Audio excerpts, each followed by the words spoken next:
আমাদের এখন গ্যাস নাই, গ্যাসের প্রেশার ডেইলি কমতেছে। সোলার এনার্জি যদি আমরা প্ল্যান করছি 10,000 মেগাওয়াট এই আগামী আমাদের টার্মে করব। আপনারা বলছেন ফান্ড নাই, আপনারা রিনিউয়েবল এনার্জিতে আসেন, দেখেন কত ফান্ড পান। ফরিদপুরের এক ভদ্র মহিলা, সে গরু পালে তার গরু দিয়ে কাউডাং মানে দিয়ে গোবর দিয়ে আর কি বায়োগ্যাস তৈরি করছে।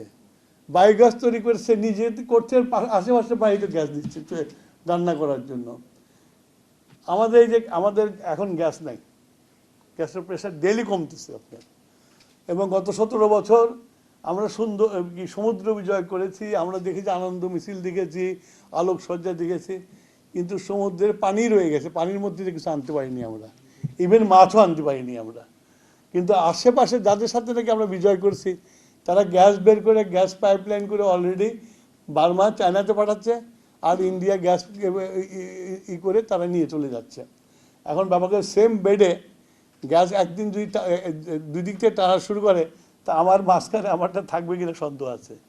তো আমরা এই ব্যাপারে আমরা অলরেডি টেন্ডার ফ্লোট করছি আমরা।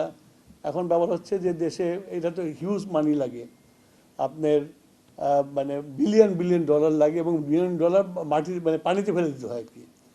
ইফ ইউ মানে ইয়েতে বলে যে if you hit 10 you might get 1।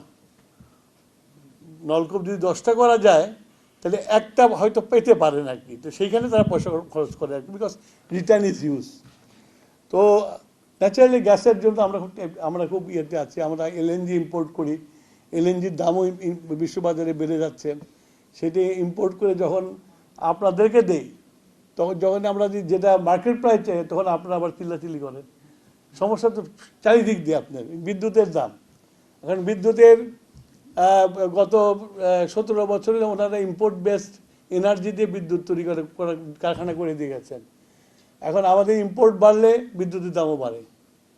তো আমরা সাবসিডাইজ করতে, প্রত্যেকটা জিনিস সাবসিডি দিচ্ছি আমরা, হাজার কোটি টাকা সাবসিডি দিচ্ছে। আমাদের মতো দেশের জন্য আমাদের সাস্টেন করে ডিফিকাল্ট।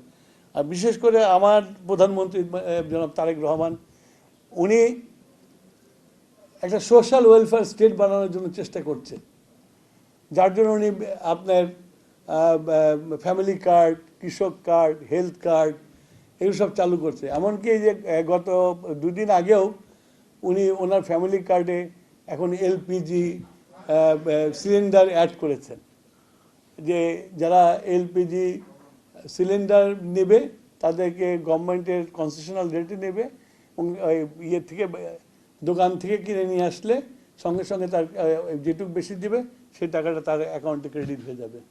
তো উনি এসব করছেন, এর জন্য টাকা লাগে। তো এখন এত এক্সপেন্সের পরে এই টাকাটা ডিফিকাল্ট। তাই আমরা এই সোলার এনার্জিটাকে আমরা খুব পপুলারাইজ করার চেষ্টা করছি। আপনারা সবাই যদি সহযোগিতা করেন, সোলার এনার্জি যদি আমরা প্ল্যান করছি 10,000 মেগাওয়াট এই আগামী আমাদের টার্মে করব। 10,000 মেগাওয়াট করলে আমার 10,000 মেগাওয়াটের এনার্জি ইম্পোর্ট বন্ধ হবে, এবং আমার যে সারপ্লাস টাকাটা হবে সেই টাকাটা আমরা অন্য ডেভেলপমেন্টের খাতে আমরা ব্যবহার করতে পারবো। তো সেইখানে আপনার রিনিউয়েবল এনার্জিতে আপনাদের একটা বিরাট রোল আছে। আপনারা বলছেন ফান্ড নাই, আপনারা রিনিউয়েবল এনার্জিতে আসেন, দেখেন কত ফান্ড পান।